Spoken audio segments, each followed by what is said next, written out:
Okay guys, we are on Unit 10, Day 1, so we're going to be doing this worksheet together. We're going to be covering variation functions. So we're going to take a couple notes at the beginning and then we'll work through some problems together.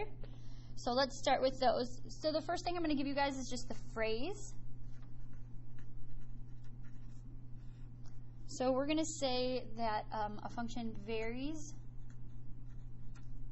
directly. Make that an R. So you're going to get generic equations for each of these variances, so we're going to put those next.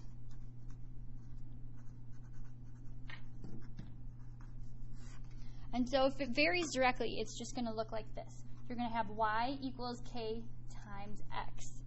So if it varies directly, that means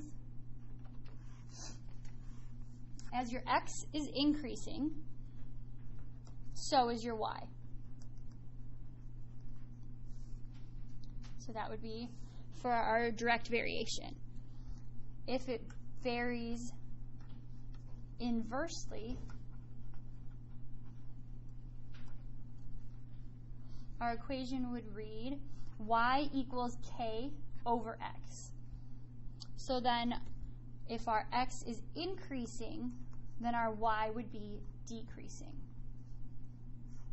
And the very last is when it varies jointly.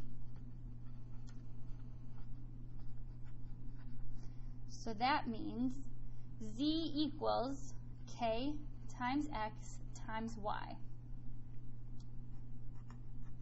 So all three of those.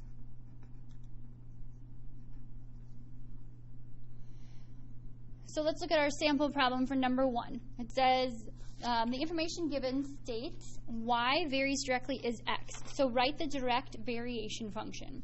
So you look at your notes up above. If we have a direct variation function, we're going to do y equals k times x. So from here, all we're going to do is substitute in our values.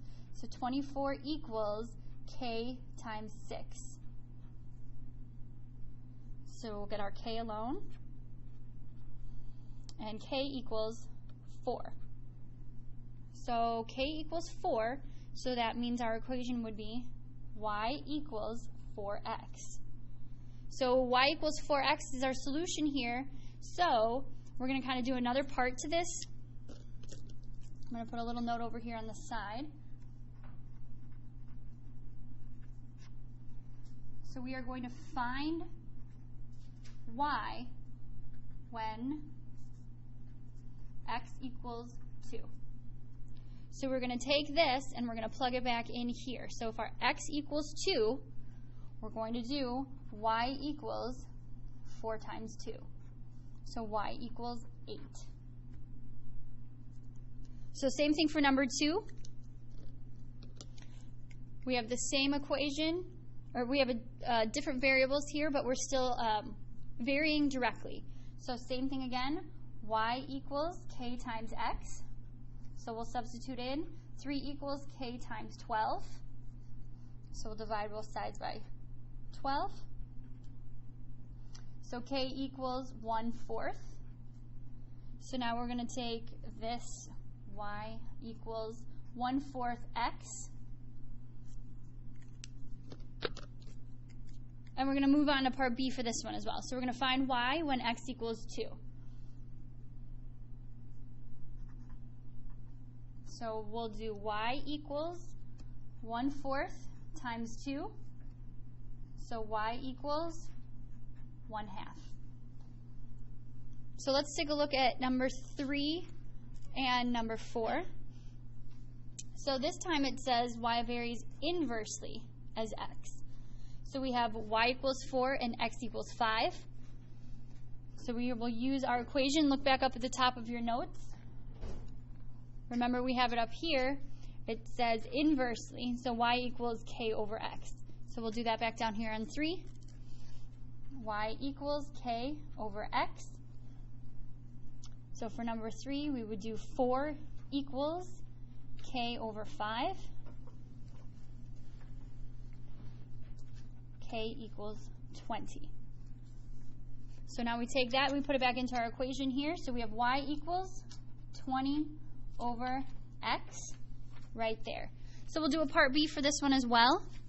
So I'm going to write that over on the side here. So part B, for these two equations, we're going to find y when x equals negative 4. So we'll take our negative 4 and put that in there. So we have y equals 20 divided by negative 4. So y equals negative 5.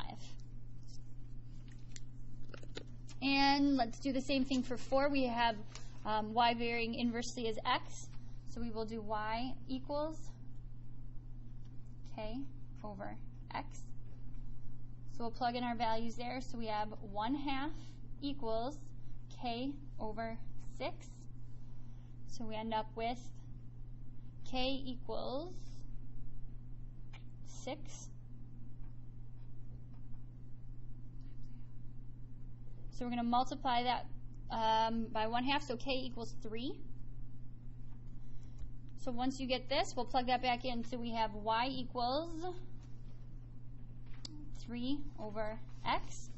So now we're going to do the same thing. Can you guys see that? Yeah, okay. So we'll do the same thing here. We're going to plug in our negative 4 into our equation. So we have y equals, let me switch pens so you guys can see I'm doing part B. Y equals, and then we have 3 over negative 4. So there's your final answer for that one.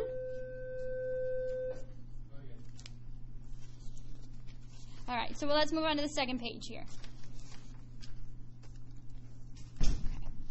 So looking at number 5, it's asking us the relationship between the values. Are they a direct variation, an inverse variation, or neither? So you'll have your notes that you can flip back and forth to, but we would suggest that you look at the pattern through your x's and the pattern through your y's. So if you look from 3 to 8, it's increasing. From 8 to 10, increasing. And from 10 to 22, it's increasing. So we're going to look at the relationship between our y's. Same thing. 15 to 40 is increasing. 40 to 50, increasing. And 50 to 110, increasing. So if you look at those three, both the x and y are increasing. So if you look back at your notes, I'll slide that back out in front. If both x and y are increasing, then our phrase would be right here. So 5 would say varies directly. So this is a direct variation. So we would write direct variation. Same thing we're looking at for 6. So 3 to 5 is up, 5 to 7, and 7 to 10.5. So that's increasing.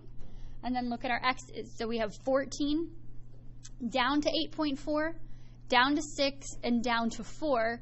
So that's decreasing. So we have our arrow going down here. So again, you can flip back to your notes. You have x increasing and your y decreasing. That's an inverse variation.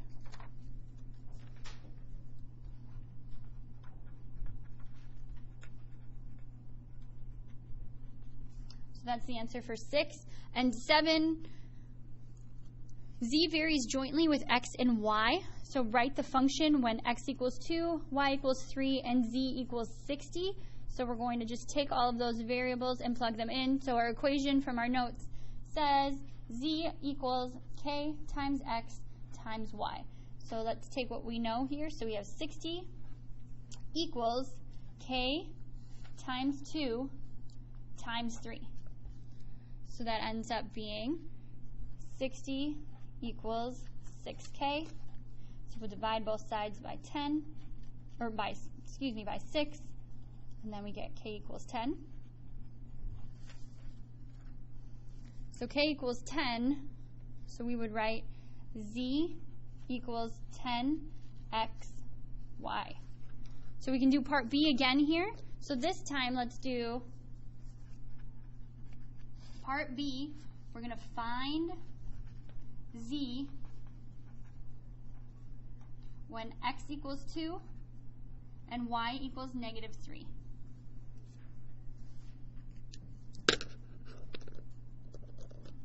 So we're going to take our equation there. So you have z equals 10 times x times y. So we'll plug those variables in, or those values in. So we have c equals 10 times 2 times negative 3. So we end up with negative 60.